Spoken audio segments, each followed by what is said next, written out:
اعوذ باللہ من الشیطان الرجیم، بسم اللہ الرحمن الرحیم۔ نولی فیکٹری کے معزز دوستو، السلام علیکم۔ ناظرین اکرام، اس بات میں کوئی شک نہیں کہ قرآن مجید فرقان حمید دوسری آسمانی کتابوں سے سب سے بلند اور ممتاز اس وجہ سے بھی ہے کہ اللہ تعالیٰ نے اسے کسی تحریف اور تبدیلی سے محفوظ رکھنے کا ذمہ خود لیا ہے، اور اس کا وعدہ فرماتے ہوئے ارشاد باری تعالیٰ ہے، بے شک یہ ذکر ہم نے نازل فرمایا اور ہم ہی اس کی حفاظت کرنے والے ہیں۔ یہی وجہ ہے کہ آج جب بھی کوئی بھی بڑا حادثہ ہوتا ہے یا کہیں آگ لگتی ہے تو سب کچھ جل کر خاکستر ہو جاتا ہے، مگر قرآن پاک بالکل محفوظ رہتا ہے اور ایسے لگتا ہے کہ جیسے یہاں کچھ ہوا ہی نہیں۔ ناظرین، ایسا ہی ایک واقعہ کویت میں پیش آیا جہاں مشہور مارکیٹ میں اچانک آگ بھڑک اٹھی، جس سے دیکھتے ہی دیکھتے سب کچھ جل کر خاک ہو گیا اور کوئی ایسی چیز نہیں تھی جو کہ وہاں اپنی اصلی حالت میں موجود ہو۔ لیکن یہ دیکھ کر سب حیران رہ گئے کہ وہاں پر موجود قرآن پاک بالکل اپنی اصلی حالت میں موجود تھا، اور ایسا لگ رہا تھا کہ یہاں کوئی آگ لگی ہی نہیں، کیونکہ اتنی آگ لگنے کے باوجود بھی قرآن پاک کا ایک ایک ورق بالکل سلامت تھا۔ ناظرین، یہ کوئی پہلا واقعہ نہیں بلکہ آپ کو مزید بتاتے چلیں کہ سعودی عرب کے شہر ریاض سے وادی تواصل کی طرف ایک روڈ جاتا ہے جسے الحج کہتے ہیں، جہاں سے ابھی کچھ دن پہلے ایک بڑا ٹرالا گزر رہا تھا جو کہ ابھی 80 کلومیٹر دور ہی پہنچا تھا کہ اچانک اس میں خوفناک آگ بھڑک اٹھی۔ یہ آگ اتنی شدید تھی کہ اس کی وجہ سے پورا ٹرالر جل گیا، حتیٰ کہ اس کے ٹائر بھی اس آگ کی شدت سے نہ بچ سکے۔ مختصر یہ کہ پورے کا پورا ٹرالر بڑی بری طرح جل چکا تھا، جبکہ پورے ٹرالر کو چھوڑ کر اس کی بیک سائیڈ پر نظر ڈالیں تو آپ واضح طور پر یہ دیکھ سکتے ہیں کہ پورا ٹرالر جلنے کے بعد بھی وہ جگہ بالکل صاف اور محفوظ ہے جس پر آپ صلی اللہ علیہ وآلہ وسلم پر درود و سلام کے لیے کچھ جملے لکھے گئے تھے۔ آپ دیکھ سکتے ہیں کہ یہ جگہ بالکل صاف ہے اور ایسا لگتا ہے کہ جیسے آگ اس کے قریب سے بھی نہیں گزری۔ اس واقعے سے آپ اندازہ کر سکتے ہیں کہ اللہ تعالیٰ کو اپنے محبوب سے کتنی محبت ہے کہ جہاں آپ صلی اللہ علیہ وآلہ وسلم کا نام لکھا ہو اس جگہ کا آگ بھی احترام کرتی ہے۔ حدیث قدسی ہے کہ آپ صلی اللہ علیہ وآلہ وسلم کے جسم اطہر سے لگنے والی مٹی بھی مجھے دونوں جہانوں اور زمین و آسمان سے بھی زیادہ محبوب ہے۔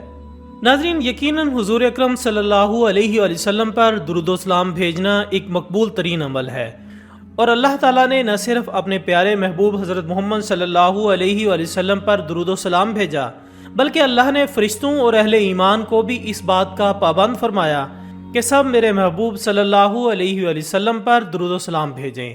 قرآن شریف میں ارشاد باری تعالیٰ ہے، بے شک اللہ اور اس کے سب فرشتے نبی مکرم صلی اللہ علیہ وآلہ وسلم پر درود و سلام بھیجتے ہیں، اس لیے اے ایمان والو تم بھی ان پر درود و سلام بھیجا کرو۔ اس آیت کے بعد آپ خود ہی سوچیں کہ جس درود کو اللہ تعالیٰ نے خود پڑھا اور اپنے فرشتوں کو بھی پڑھنے کا حکم دیا، تو سوچئے کیا جہاں درود و سلام لکھا ہو وہاں آگ کیسے آ سکتی ہے۔ محترم ناظرین، واضح رہے کہ اللہ صرف قرآن پاک اور آپ صلی اللہ علیہ وآلہ وسلم کے درود پاک کو ہی آگ سے محفوظ نہیں رکھتا، بلکہ قرآن پاک سے محبت کرنے والوں کو بھی آگ سے دور رکھتا ہے، پھر چاہے وہ مسلمان ہوں یا ہندو۔ اس کی واضح مثال ہمیں ہندو پنڈت نوول کشور کی شکل میں ملتی ہے، جس کی چتا پر کئی ٹین گھی کے ڈالے گئے تھے لیکن چتا آگ نہیں پکڑ رہی تھی۔ ناظرین، کہا جاتا ہے کہ وہ کوئی عام ہندو نہیں تھا بلکہ انڈیا کا بہت بڑا نام تھا، اس لیے اس کی چتا کو آگ نہ لگنے والے واقعے کی خبر منٹوں میں پورے انڈیا میں پھیل گئی۔ دیکھتے ہی دیکھتے لوگ شمشان گھاٹ پہنچنے لگے۔ اس پنڈت کی جامع مسجد دہلی کے امام بخاری سے بہت دوستی تھی، لہٰذا امام صاحب بھی یہ واقعہ سن کر فوراً شمشان گھاٹ پہنچ گئے۔ انہوں نے اس کے لواحقین کو سمجھایا کہ اس کی ارتھی کو آگ نہیں لگے گی، چاہے پورے ہندوستان کا گھی اس پر ڈال دو، لہٰذا بہتر یہی ہے کہ اس کو دفنا دیا جائے۔ اس لیے ناظرین، پہلی بار ایک ہندو کو جلائے بغیر شمشان گھاٹ کے اندر ہی دفن کرنا پڑا۔ کہا جاتا ہے کہ تقسیم ہند کے زمانے میں لاہور کا ایک بڑا ادارہ تھا جو کہ اگرچہ غیر مسلموں کا تھا، لیکن اس کے مالک پنڈت نوول کشور قرآن پاک کی طباعت و اشاعت کا کام کیا کرتے تھے، اور اس سے بڑھ کر نوول کشور نے احترام قرآن کا جو معیار مقرر کیا تھا وہ کسی اور ادارے کو نصیب نہ ہو سکا۔ نوول کشور جی نے پہلے تو پنجاب بھر سے اعلیٰ ساکھ والے حافظ قرآن اکٹھے کیے اور ان کو زیادہ تنخواہوں پر ملازم رکھا، اور وہاں احترام قرآن کا یہ عالم تھا کہ جہاں قرآن پاک کی جلد بندی ہوتی تھی وہاں کسی دوسرے شخص کو یہاں تک کہ خود نوول کشور جی کو بھی جوتوں سمیت داخل ہونے کی اجازت نہیں تھی۔ یہاں 2 ایسے ملازم رکھے گئے تھے جن کا صرف اور صرف ایک ہی کام تھا کہ تمام دن ادارے کے مختلف کمروں کا چکر لگاتے رہتے تھے۔ کہیں کوئی کاغذ کا ایسا ٹکڑا جس پر قرآنی آیت لکھی ہو، اس کو انتہائی عزت و احترام کے ساتھ اٹھا کر بوریوں میں جمع کرتے رہتے، پھر ان بوریوں کو احترام کے ساتھ زمین میں دفن کر دیا جاتا۔ وقت گزرتا رہا اور پھر برصغیر کی تقسیم میں مسلمان، ہندو اور سکھ نقل مکانی کرنے لگے، اور اس دوران نوول کشور جی بھی لاہور سے دہلی میں شفٹ ہو گئے۔ ان کے ادارے نے دہلی میں بھی قرآن پاک کی طباعت و اشاعت کا کام اسی محبت و احترام سے شروع کر دیا۔ اس طرح ادارہ ترقی کا سفر طے کرنے لگا اور کامیابی کی بلندی پر پہنچ گیا۔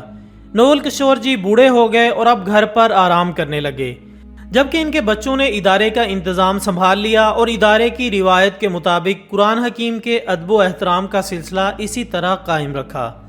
مگر کچھ ہی عرصے بعد نوول کشور جی کا وقت آخر آیا اور وہ انتقال کر کے خالق حقیقی سے جا ملے۔ ان کی وفات پر ملک کے طول و عرض سے ان کے احباب ان کے ہاں پہنچے، اور ایک بڑی تعداد میں لوگ ان کی آخری رسومات میں شریک ہونے کے لیے شمشان گھاٹ پہنچ گئے۔ ان کی ارتھی کو چتا پر رکھا گیا، جس کے بعد چتا پر گھی ڈال کر آگ لگانے کی کوشش کی گئی۔ نوول کشور جی کی چتا آگ نہیں پکڑ رہی تھی۔ اس صورتحال کے پیش نظر چتا پر مزید گھی ڈالا گیا اور پھر آگ لگانے کی کوشش کی گئی، لیکن بہت کوشش کے باوجود بھی سب کچھ بے سود رہا۔ یہ ایک ناممکن اور ناقابل یقین واقعہ تھا، کیونکہ پہلے کبھی ایسا نہ ہوا تھا۔ اس لیے چند ہی لمحوں میں یہ خبر پورے شہر میں پھیل گئی کہ نوول کشور جی کی ارتھی کو آگ نہیں لگ رہی۔ مخلوق خدا یہ سن کر شمشان گھاٹ کی طرف امٹ پڑی، جہاں لوگ اس صورتحال کو اپنی آنکھوں سے دیکھ رہے تھے، اور اس واقعے کو دیکھ کر انتہائی حیران و پریشان ہو رہے تھے۔ یہ خبر جب جامع مسجد دہلی کے امام بخاری تک پہنچی تو وہ بھی شمشان گھاٹ پہنچ گئے۔ نوول کشور جی ان کے بہت قریبی دوست تھے اور ان کے احترام قرآن کی عادت سے اچھی طرح واقف تھے۔ امام صاحب نے پنڈت جی کو مخاطب کرتے ہوئے کہا کہ اس شخص نے اللہ کی سچی کتاب کی عمر بھر جس طرح خدمت کی ہے، جس طرح احترام کیا ہے، اس کی وجہ سے اس کی چتا کو آگ لگ ہی نہیں سکے گی۔ اس لیے بہتر ہے کہ ان کو عزت و احترام کے ساتھ دفنا دیا جائے۔ لہٰذا نوول کشور جی کی چتا کو آگ نہ لگنے کی وجہ سے شمشان گھاٹ میں ہی دفنا دیا گیا۔ ناظرین، اس میں کوئی شک نہیں کہ ایسے سینکڑوں سچے واقعات تاریخ میں لکھے پڑے ہیں جن پر کوئی شک کی گنجائش نہیں۔ لہٰذا ذرا سوچئے کہ قرآن کی حفاظت کرنے پر اگر آگ سے بچا جا سکتا ہے تو پھر اس قرآن پاک اور سنت رسول پر عمل کر کے جہنم کی آگ سے کیوں نہیں بچا جا سکتا۔ لہٰذا ہمیں چاہیے کہ ہم زیادہ سے زیادہ قرآن پاک کی تلاوت کریں اور اس پاک کتاب کو سمجھنے کی کوشش کریں، کیونکہ اسی میں ہماری بھلائی ہے۔ آخر میں دعا ہے کہ اللہ تعالی ہمیں قرآن پاک کی تلاوت کرنے، قرآن پاک کو سمجھنے، اس پر عمل کرنے کی توفیق عطا فرمائے۔ آمین ثم آمین۔ اسی دعا کے ساتھ ہماری آج کی اس ویڈیو کا اختتام ہوتا ہے۔ ہم امید کرتے ہیں کہ آپ کو یہ ویڈیو ضرور پسند آئی ہوگی۔ انشاءاللہ بہت جلد دوبارہ ملاقات ہوگی ایک اور اچھی سی ویڈیو کے ساتھ۔ تب تک اپنا، دوستوں، رشتہ داروں اور گرد و نواح کے تمام لوگوں کا بہت خیال رکھیے گا۔ اللہ حافظ۔